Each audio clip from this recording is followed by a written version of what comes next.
What's going on, guys? Thank you so very much for coming to my YouTube channel, and thank you for watching some videos.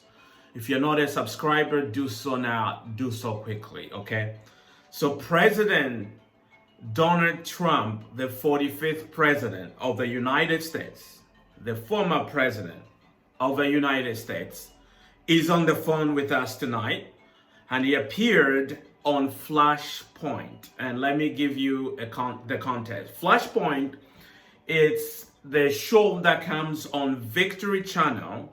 Victory Channel is the ministry of Kenneth Copeland Ministries. Okay, Kenneth Copeland has a TV broadcast, and this Flashpoint comes in, and the host is Pastor Gene Bailey. Okay, it's one of the pastors in the ministry, Kenneth Copeland Ministry. I believe Eagle Mountain Church. That's the main church they have in Fort Worth, Texas. So they don't call President Trump former president. Okay, just like many other prophets who prophesied that Trump will be reelected, they still believe Trump is president today, not Biden. And some still believe he's going to be reinstated, okay? We know Michael Lindell has said that several times. The dates have passed. Many prophets have done that. I've said it. I've covered it on here. It's not going to happen. It's all a lie. Now they're saying it's October. This is October. Trump is going to be back. Some say, oh, it's by the end of the year. And Michael Lindell is saying by Thanksgiving. So it's weird out there. So President Trump, former president of the United States, Donald Trump, comes on the phone, and we're gonna go through and analyze. They're talking about the audit in the media. So let's go after it, all right?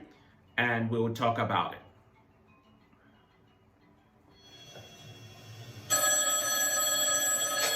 President of the United States, number 45, President Donald Trump. Thank you, sir, for joining us here on Flash. I told you they never call former president. They still believe these are pastors, these are prophets, these are evangelical leaders with a huge audience, okay?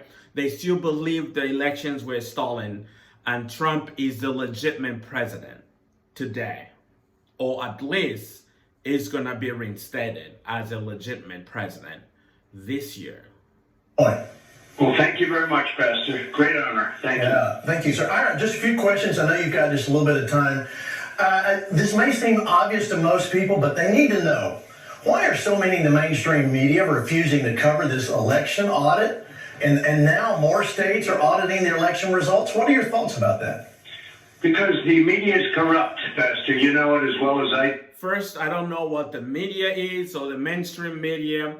It's always the one that is against you, against your theory, against or bringing the facts. That's what they are talking about, because Fox News used to be a beloved media for Trump and Trump campaign, okay? And people like Gene Bailey. And now they fell out of love with Fox News. At least a lot of personalities there that brings that host the shows, okay? So it's part of the mainstream media. And if you're saying they didn't cover, it was covered. Arizona was covered. But here comes the classic Donald Trump. And many people know it. Probably the ones that know it best is the media itself. They are corrupt. They don't tell the truth. And they are, in fact, the enemy of the people. And it's a terrible thing. We had a tremendous audit. It was done by the Senate, the Arizona Senate. And they're brave people. And the findings were unbelievable. So the media doesn't want to call it. I think they called it. First, classic Trump lie, okay? They were not tremendous for him, the Arizona audit. The Republican there hired cyber ninjas, okay, to do the audit. They also find a lot of things that they recommended. There are a lot of issues they raised, which the county, okay, they even debunked some of them. Okay, I've done a video on one of those. I watched the entire results. Okay, it was embarrassing for Trump because they said, okay, they actually said Trump lost more votes then Biden gained more votes. After the cyber ninja that they paid $3 million for 5 to 6 months audit and came up empty, and Trump spins it. He went to Georgia the other day on a rally, okay, and he was saying that, oh, you can believe what they found, because they can't, no one can believe that, because what you're saying is not correct, okay? You lost the state again, you lost the votes, okay? The electoral votes, they are not for you. You didn't have the maximum or the majority. So, but it's classic Trump. It will spin anything, any bad news into good news. Findings at the end, findings, and the findings were just brutal. And yet the media doesn't want to report the findings. It's really a very sad thing for our country. It is, and Americans have lost respect for the media, and we're turning that around. But I find it very interesting. I've watched you in your rallies post 2020. What does it say? You're still able to draw such huge numbers in places like Coleman, Alabama, and Perry, Georgia. I mean, this is no other elected official in history has ever come close to that. Why do you think that is? Well, it's a great honor. They like what I'm saying. Probably they think I'm extremely handsome, but I'm only kidding. But they do like what I'm saying, and frankly, we had 68,000 people, as you know, a few weeks ago in Alabama, 38,000 in Georgia just this past weekend. Remember, guys, President Trump, even when he was president, he would draw huge crowds, okay? Crowds at the rallies, even during COVID, even during restrictions in other states. But having crowds, big crowds, then Bernie Sanders, when he was running for Democratic primary, he was drawing crowds like that, any other. But it does not translate to votes. I've met and talked to people who've attended rallies. They don't even vote. Some, they are not even registered. But after their candidate loses, they are so mad. The good thing you will do for your candidate is to be there and mobilize your friends, your families about the ideas that you are supporting. So just because he's drawing crowds even now doesn't mean that he has the votes. And that's with Georgia playing a football game that day. That's right. And winning very big, 62-0. So that was, nice. It was a good feeling in that big arena.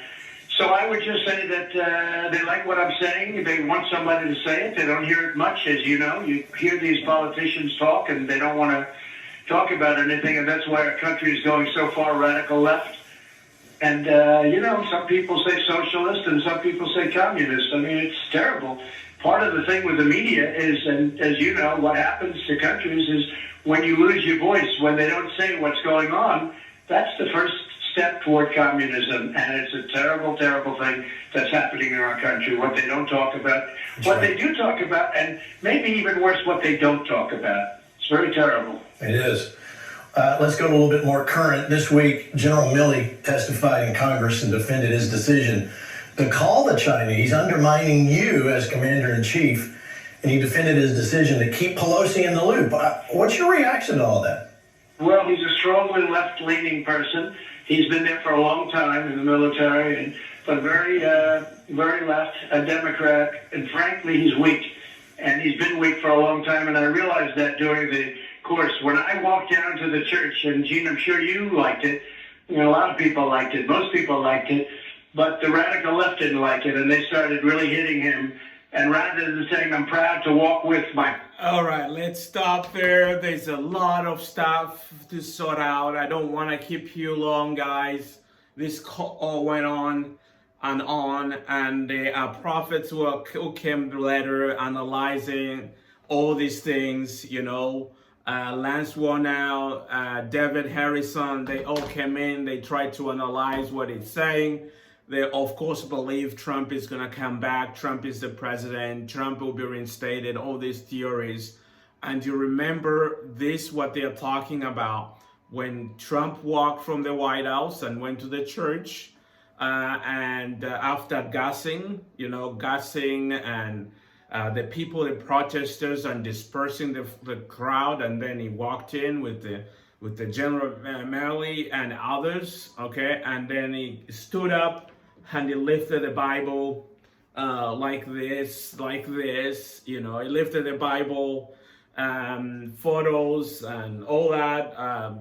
It was a photo op. It's not good. For me, I didn't like it. You know, I mean, you can't just stage that. That's all. He never prayed. He never knelt. He never did anything. They never said a prayer or anything. They just lined them up, you know, with his attorney general and others, you know, the staff. And then they took photos and all. That's what. So he's talking about that. But guys, there's so much that we can talk about. We want to stick to facts, to truth and law, okay? Not spinning things. And I'm sure many of you out there are gonna disagree with me and about this. I'm covering this. There is a faith aspect to it. I've been following prophets and evangelical leaders on this channel, and you're gonna find a lot of videos. So, but I want to hear from you. Tell me what you guys think, and let's have a discussion. That's one thing we do, is commenting and trying to talk to one another, okay, on this platform. So let's do it. Thanks again. I'll see you in the next video. Bye.